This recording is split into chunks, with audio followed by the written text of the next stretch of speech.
Le prix Célimène est décerné chaque année depuis 2005 à l'occasion de la Journée de la femme. Cette manifestation a pour but de valoriser la culture, de révéler des talents et d'encourager l'expression des femmes artistes amateurs. Un hommage à Marie-Monique dite Célimène, symbole de la chanson et de la poésie réunionnaise.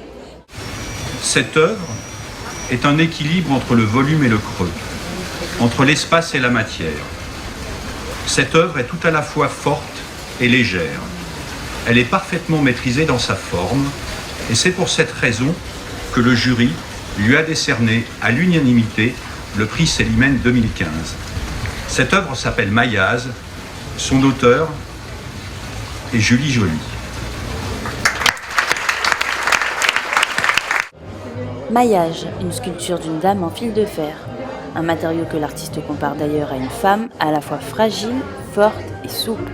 Je suis très contente car ça encourage un travail que je ne savais pas aussi bon.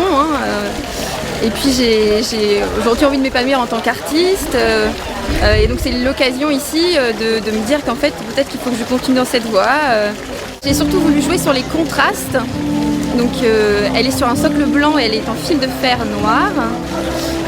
Donc le contraste entre les couleurs, noir et blanc, entre le vide et le plein, la matière et l'ombre, puisque étant transparente, si on la met en dessous d'une lumière ou d'un spot lumineux, elle acquiert une quatrième dimension, celle de l'ombre, qui la rend vraiment vivante.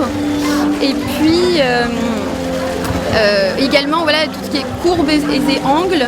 Je suis notamment inspirée un peu d'Egon Schiele qui avec les femmes qu'il dessine, joue vraiment sur ce côté anguleux et à la fois très féminin.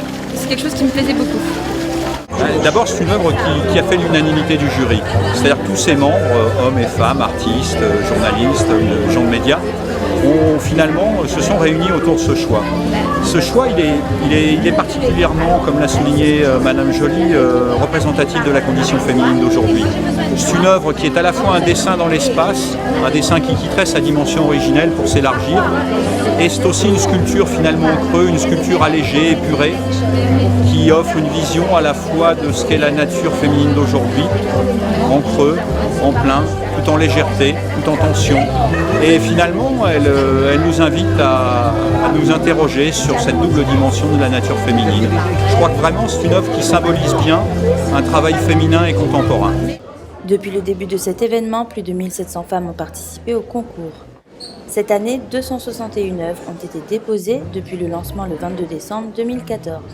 Alors, ce concours est important parce que à l'occasion de la Journée de la femme, il y a énormément de manifestations qui sont toutes très intéressantes et de toute nature.